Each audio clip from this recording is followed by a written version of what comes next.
turakwitabye karamenya gasani kuko duhamaganga kuri buri munsi kugira ngo twumve ijwi ryawe duhore turi maso buri munsi. Ku izina ry'Imana Data na Mwana na Roho Mutagatifu, amen.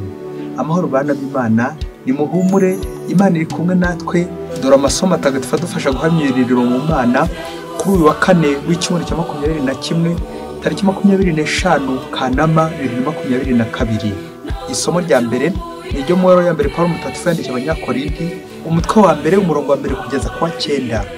Njyewe Paulo watorewe kuba intumwa Yezu Kristu uko Imana yabishatse, hamwe n'umuvandimwe wacu Sosteni, kuri kiliziya y'Imana iri Korinti, ariyo mwebwe abatagatifujwe muri Yezu Kristu, muhamagarirwa kuba intungane hamwe n'abandi bose biyambaza aho bari hose izina rya Nyagasani Yezu Kristu, umwami w'amahoro n'uwacu.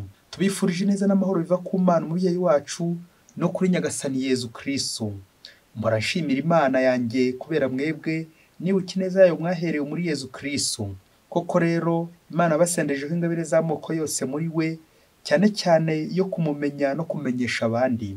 Bityo guhamya Kristu mukaba mwarabyikomejemo ku buryo nta ngabire n'imwe y'Imana mubuze mu gihe mutegereje kwigaragaza kwa Yezu Kristu umwami wacu. Niwe uzabakomeza kugeza ku ndunduro kugira ngo muzabe muri indakemwa kuri uwo munsi wa Nyagasani Yezu Kristu. Ni indahemuka Imana yabahamagariye kugira ubumwe n'umwana wa Yezu Kristu umwami wacu. Iryo ni ijambo ry'Imana. Zaburi ni 145. Nyagasani Mana yanjye, nzasingiza izina ryawe iteka ryose. Buri munsi nzagusingiza nogeze izina ryawe iteka ryose. Uhoraho ni igihangange, akaba rwose akwiriye gusingizwa. Ubwamamare bwe ntibugereranywa. Kuva mu gisekuru kujya mu kindi, bazibukiranya ibyo wakoze, bamamaza ibigwi byawe. Nzajya ndondorera abandi ibitangaza byawe, mvuge ikuzo ryawe ry'urukerereza rijyana n'ubwiza bwawe. Bazajya bavuga ububasha bwawe wagaragaje ukora ibintu bihambaye, nanjye mvuge ubuhangange bwawe. Bazajya bahimbaza urwibutso rw'ibyiza byinshi wagiriye abantu, maze bahe amashyi n'impundu ubutungane bwawe. Nyagasani Mana yanjye, nzasingiza izina ryawe iteka ryose. Nyagasani Yesu ntabane namwe. Amagambo mu Ivanjili ntagatifu yanditswe na Matayo, umutwe wa 24, umurongo wa 42 kugeza ku 51. Muri icyo gihe Yesu yabwiraga abigishwa be iby'ihindukira rye agira ati: nuko rero murabe maso, kuko mutazi umunsi umwami wanyu azaziraho. Murabizi, iyo abanyirurugo yamenya igihe cy'ijoro umujura azaziraho, yabaye maso maze ntareke bamupfumurira inzu. Namwe rero nimube maso, kuko umwana w'umuntu azaza igihe mudakeka. Mubirebye, ninde mugaragu w'indahemuka kandi uzi ubwenge, atari ushebuja yemeye gushingaho mu rugo rwe kugira ngo ajye abaha igaburo ryabo ku gihe gikwiye? Hahirwa uwo mugaragu ushebuja azagaruka agasanga agenza atyo. Ndababwira ukuri, azamushinga ibyo atunze byose. Naho niba ari umugaragu mubi wibwira ati: databuja aratinze, maze agatangira gukubita bagenzi be, akarya akanywa hamwe n'abasinzi, shebuja azaza umunsi atamwitezeho no ku isaha atazi, amwirukane amuherereze mu gice cy'indyarya, aho azarira kandi agahekenya amenyo. Iyo ni Ivanjili ntagatifu. Nuko rero nimube maso, kuko mutazi umunsi umwami wanyu azaziraho. Amen, amen, amen. Bakristo bavandimwe, Kristo Yezu akuzwe. Nyagasani aradukunda, yemeye ko twongera kugera aha ngaha ku neza ye, kuko adukunda. Ngo umunsi umwe umuyobozi wa korali wo hirya kure cyane muri Afurika, ngo bagiye mu misa, nuko misa igiye gutangira, atera nyir'ubutagatifu mu mwanya w'indirimbo yo kwinjira.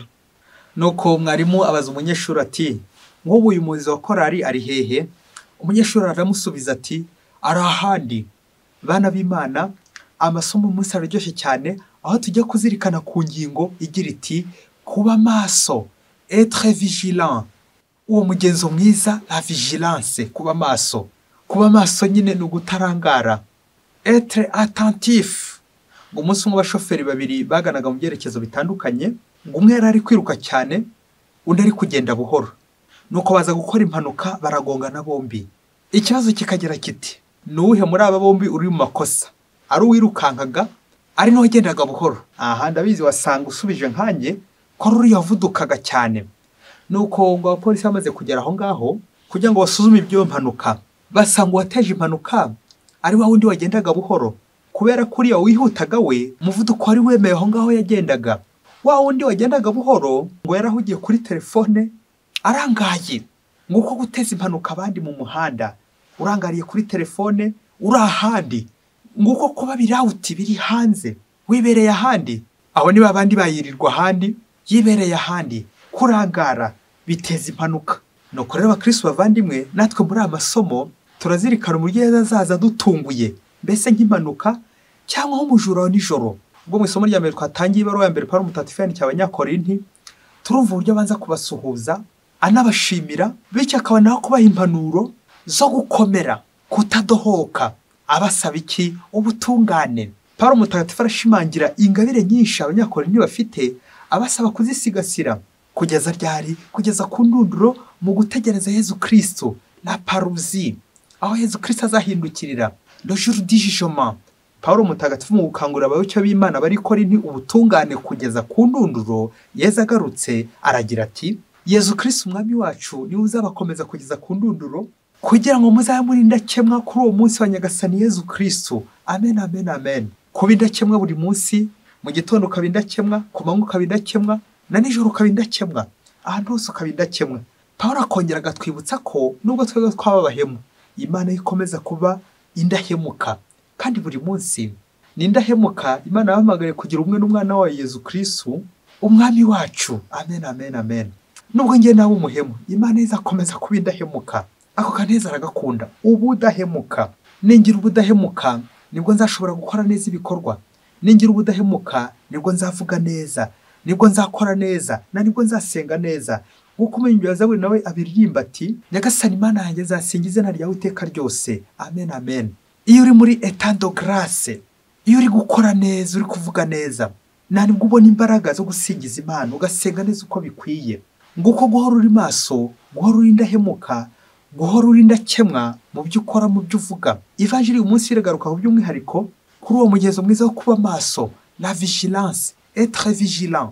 Uko tuza kureba ikimana idusaba muri uko kuba maso. Uyu mugani uko tumaze kubyumva uraganisha ku bakuru b'umuryango, wowe nanjye urimo, abayobozi, abategetsi, abihaye Imana babandi bayobora abandi, abashinze urugo, umugabo cyangwa umugore ushinze urugo, babandi twebwe dukorera ijisho, tugakora gusa ari uko baduhagarikiye, cyangwa uko abandi batubona akarwo gusa dukora neza, ariko abandi baba badahari. Shwi, nkaba nagiye kure, nkaba ndi kwandavura, nkaba ndi gukora amabi, kubera iki? Ngo ntawe nduzi. Ariko se mubyeyi, nubwo abantu batakubona, nyamara ujye uzirikana ko Imana yo yakubonye. Ngukorera uko ngomba kuba amaso buri gihe, ndakorera ijisho. Icyo ni icya mbere. Icya kabiri twazirikana kuri uyu mugani ni ihindukira rya Nyagasani Yezu Kristo, aho yazagaruka kuducira urubanza, bityo abeza akabajyana hehe mu ijuru, abakomeje kunangira, abanze kuva mu byaha, nabo bakagana hehe? Mu muriro w'iteka. Ngabo batari maso, abari gukorera umuriro w'iteka, mba ndi maso ryari? Igihe ndi kwitegura buri munsi Yezu Kristo. Ngiye rero ijambo ry'Imana rya buri munsi ridukomaho agatima ko tugomba kwitegura buri munsi, bityo rikaduhindura buri munsi, guhinduka buri munsi. Kuba maso ni uguhinduka neza buri munsi, ngahindura icyerekezo kibi nari mfite kagana mu cyiza, ngahinduka ku ingeso mbi mbuza Yezu, ingeso mbi ituma ndangara. Ibyo mba ndangara nabyo kuri telefone bituma nshobora gukora impanuka. Nakora impanuka se niba mpfuye najya he? Nguko rero uko ngomba kwitegura buri munsi, bityo nkaba umugaragu w'indahemuka nk'uko Yezu ari kubinsaba.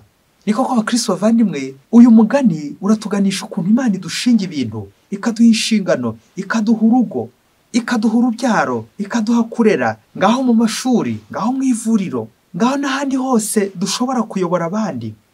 Aho hose ni inshingano Nyagasani aba yaduhaye. Ese Yezu nagaruka nzashobora kumuha raporo nzima, itari yo gutekinika, itari barenga, itari yo kwiyerurutsa, itari yo kumubeshya? Ibaze nanjye nibaze, ese wasanga nanjye ndi uyu mugaragu shebuja asigira ibintu nuko akabyayamo, akabitagaguza, ibindi agakubitiramwo abo shebuja yamushinze, mbese akaba umuhemu? Ujye ukora umwitozo mubyeyi. Umuntu aramutse aguha urufunguzo rwo hari ibiryo, urufunguzo rwo hari ibiryo babyeyi, ibiryo navugaga ni nk'amafaranga, akaguha urufunguzo rw'icyumba kirimo amafaranga atabaze. Ujye wibaza, uzakuramo ayawe, uzabara ashoboka uyakuremo uyajyane, cyangwa amafaranga uzakomeza uyongera n'ubundi bikomeze bigwire? ngizo za mpano Pawulo mutagatifu yavuze mu isomo rya mbere n'ubundi, impano nyinshi, impano za kiliziya ntagomba gupfukirana cyangwa nkure mu izo nshoboye nzice nabi, ahubwo impano z'Imana nkazibungabunga zikaba nyinshi, nkazikoresha neza, nyobora abandi hehe ku Mana. Nanjye ntegereje ryari, ntegereje ko Yesu Kristo ahindukira maze nkamusubiza ibyo yampaye neza, bishatse kuvuga abo yampaye narabasoje hehe mu ijuru. Nuko rero nanjye ibyo nshinzwe njye nkuma agatima hehe ku ijuru, abo nshinzwe njye nkuma agatima ku ijuru, kandi uko mbayobora ijuru nanjye nkaba ndi kugana ijuru. Ese Yesu azaza ryari? Yesu azaza ku iyihe saha? Imperuka izaba ryari? Igisubizo nta kindi, ntawe ubizi. Ni uguhora witeguye, guhora uri maso. Nicyo gisubizo, guhora uri maso. Hari ubwoko bubiri bw'imperuka: eschatologie finale et eschatologie individuelle. Eschatologie individuelle ni cya gihe cyanjye cya bwite cy'umwihariko, igihe nzapfira. Ese mubyeyi, uzi igihe uzapfira? Uri ejo yarapfuye, ninjye uzakurikiraho, nawe uzakurikiraho. Buri munsi ni ukwitegura, ntawe uzi umunsi. Umunyarwanda akita umwana we ati ntawe uzi umunsi, ntawe umenya umunsi. Kuba maso mu buzima bwa buri munsi bivuze iki? Ngo umunsi umwe hirya kure cyane muri Afurika, ngo umugabo n'umugore bari bafite abana, babanye neza, bakundana pe, bakaganira kandi bagasabana babanye neza, ku buryo n'abandi bose bari bazi ko aribo ntangarugero muri iyo quartier. Umugore rero ngo hari amahugurwa yajyaga ajyamo kenshi kubera ko ari umuyobozi w'ikirenga, nuko akajya mu mahugurwa akayamara y'iminsi, icyumweru, pourquoi pas des semaines.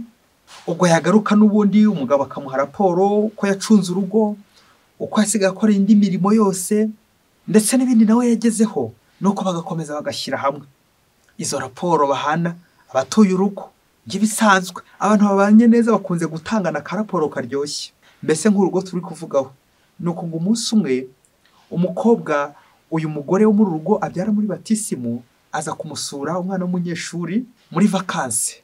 Ubwo bihura nuko uyu mugore n'ubundi muri icyo gihe afite amahugurwa, maze wa mukobwa amusigaho nyine muri urwo rugo abakora uturimo two mu rugo. Wa mugore amaze kugenda mu mahugurwa igiye kure, nuko ababyeyi bya bintu by'uko nyakibatarara bushyitsi, wa mugabo aza kugera gutya agobeza wa mukobwa wa batisimu ngo aza muraze. Babyeyi nyumvira nawe koko, umwana wa batisimu ngo aza kuraze wa mugabo we. Nuko rero biraba, aramuraza. Uko umugore yagendaga ajya mu mahugurwa akamara igihe, niko uyu mugabo nawe yakomezaga kugenda atoza wa mwana w'umukobwa ngo amuraze. Dore ko umugore nyine atanamenye ibiri kubera aho ngaho nyine muri Afurika. Nuko igihe kiza kugera ariko wa mukobwa aza gutwita, bari muri vakansi. Ibaze nawe, wa mugore ahindukiye avuye muri misiyo abimenye. Ibaze nawe umubyeyi, iyi nkuru yimenye, umwana wo muri batisimu aje kugusura, none umugabo wawe aramwiheranya aramwihugikanye, kandi uyu mugabo nyine aramusize ku rugo kugira ngo amenye n'urugo nyine. Ibaze nawe uburyo umugore agiye kubimenya n'uburyo agiye kubisha. Nuko muri ako kanya aho umugore amaze kubimenya koko wa mwana aratwite, urumva ikindi kigeretseho ntabwo aragira imyaka myinshi, nirinze kuvuga mineri. Ubu se ko bagiye gufunga umugabo, uyu mugore ari buze kubyitwaramo gute? Azajya muratuye umugabo, uyu mwana azakomeza guta amashuri ye. Nuko uyu mugore, uyu mubare umunaniye, areba hirya areba hino, yibaza uburyo iki kibazo agiye kugikemura. Nuko maze nawe n'umujinya mwinshi afata icyemezo, nanjye kuvuga cyakibwa, ngo kugira ngo nawe yumvishe umugabo we ko ibyo yakoze atari byo. Nuko afata umukozi nawe wabakoreraga mu matungo, ari nawe umuzamu, nawe aramusohokana. Barasohokana bagumiyo, ntumbaze ibyo barimo, ntubimbaze. Babyeyi, umwitozo ukagira uti: ninde uri maso muri uru rugo? Qui est responsable? Ninde ushinzwe uru rugo? Ninde uri maso kurusha undi muri uru rugo? Ese uyu mwana ugiye kuzavuka muri uru rugo azaba apfana iki n'aba bana b'uyu mugore n'abana b'uyu mugabo? Kumva ari umwana wo muri batisimu, babyara muri batisimu babyeyi. Ese uyu mwana azakomeza atamashuri ye? Kumva kidobya ikubisemo ryayo. Ese mugore w'umukristo, uramutse uhuye n'iki kibazo mu rugo, umugabo akaguca inyuma, yagakora n'amahano ibitabaho, umwana wa batisimu akaryamana nawe kandi bikaba, wabyitwara mute? Ese nawe wagaruka ukajya kwihora nk'uyu mugore, cyangwa wapfira u Rwanda ukaba umumaritiri ugakomeza ku budahemuka bwawe? Guhimana ababyeyi, guhimana nk'uko benshi twadohotse tugashaka guhima bagenzi bacu ngo tubumvishe.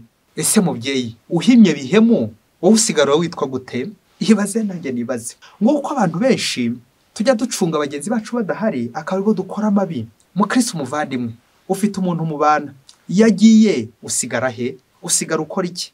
Wasanga usigara umuvuga, wasanga usigara umwubikiye imbehe, wasanga usigara ukora amabi, wasanga usigara ku rugo ugasigara urwica, ugasigara urwangiza, ugasigara ukubita abarurimo, ukadukira abana b'abatisimo, ukadukira abakozi, ukadukira ababoyi, ukadukira abazamu, ukadukira abana bari mu rugo. Mbega kaga ababyeyi, mbega ishyano. Icyo nicyo bita uburagare. Nukorera amasomo y'uyu munsi ntabwo gusa tuganisha mu ishuri ry'abana barangana hebona amanota menshi mu ishuri, ahubwo uwo muntu usigara ku nshingano yarangiza akazita, yarangiza akadohoka. La vigilance égale la fidélité. Kuba maso bingana kuba indahemuka, kuba nta makemwa. Ngicyo tugomba kuzirikana buri munsi. Buri munsi nkaba indahemuka ko twashakanye, buri munsi nkaba indahemuka ko tubana, buri munsi nkaba indahemuka mu kazi, buri munsi nkaba indahemuka ku Mana, mu isengesho, ku murimo n'ahandi hose ngahora ndi indahemuka. Ibyo Yezu naza, kuko Yezu ashobora kuza ku isegonda, Yezu ashobora kuza ku munota, ariko se Yezu aje yasanga ntaho nivuruguse, ntaho nabaye akavuruvundi. Byaba bibabaje kubona warakoreye Yezu umwaka wa mbere, wa kabiri, wa gatatu, imyaka 10, 20, pourquoi pas 100 ans? Kuki taye imyaka 100? Ariko ku munota wanyu mukaza kujya gute? Ukaza kudohoka. Akantu mugiye gacaho akarongo. Waruzi ko ku munota umwe ushobora gukira cyangwa ku munota umwe ushobora no gupfa? Rero ikiruta no kuba maso buri munsi. Être fidèle, être innocent. Kwirinda kwihorera, éviter la vengeance.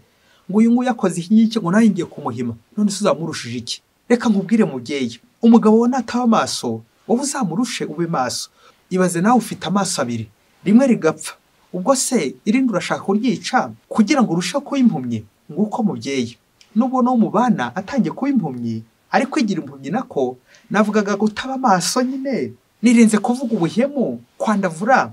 Wowe nyabuneka uzamurushe, uzamurushe, wowe komera ku budahemuka bwawe. Woye kuvundira abandi, woye kujya gusandaza ingo z'abandi. Mu by'akantu yo gusoza ugacaho karongo, waruzi ko hari abantu badacumura kubera ko babuze uburyo bwo gucumura. Uwo mubana murahorana, bityo ukaba uburyo wamuca inyuma. Ariko se umunsi atazaba hari, umunsi azaba yagiye mu mahugurwa, umunsi azaba yagiye ku kazi akagusiga aho ngaho wenyine, akaguha urwaho, aho ngaho uzabasha kwihangana, wifate, wikomeze, ntumuhemukire koko? Najya muri misiyo akamara y'ukwezi, akamara y'umwaka umwe, pourquoi pas 2 ans? Na myinshi même 5 ans, ishobora no kuba 5. Uzamutegereza mpaka? Aha, iyi mpaka ukwihangana, ukihanganira wo mu bana, ukihanganira ikosa ryo mu bana, ukihanganira amafuti yo mu bana. Iki nicyo bita vigilance. Ibi nibyo bizagufasha no kwihanganira Yezu, wa wundi utanazi n'igihe azazira, kuko Yezu nyine azaza nk'iki, nk'umujura. Mubyeyi, kwihangana, gutegereza. Akandirimbo ugira iti wakwihanganya ugategereza ko Yezu kwibuka. Nanjye uyu munsi ndasaba kwihangana, nanjye uyu munsi ndasaba kuba maso. Ingeso mbi yose ituma ndangara, ituma mpemuka, Nyagasani Yezu yidukize. Guca inyuma uwo twashakanye, guca inyuma uwo tubana, kurangara mu isengesho, gukora ibyaha byinshi, kwivuruguta mu isayo, kuvuga amagambo mabi, kugira umujinya, kwihorera. Nyagasani Yezu bidukize. Car être vigilant égale être fidèle. Kuba maso no kuba indahemuka, no guharanira ubutungane ryari buri munsi ubudahemuka, Mwese Imana ibahumugisha. Imana Data na Mwana na Roho Mutagatifu. Amen. Padiri Masumbuko na Disinasi wa Diocese ya Cyangugu. Mana njegusanga ukuru munyamwe, nagucumuyeho kenshi, naje ngumbabarire. Nagucumuyeho kenshi, naje ngumbabarire.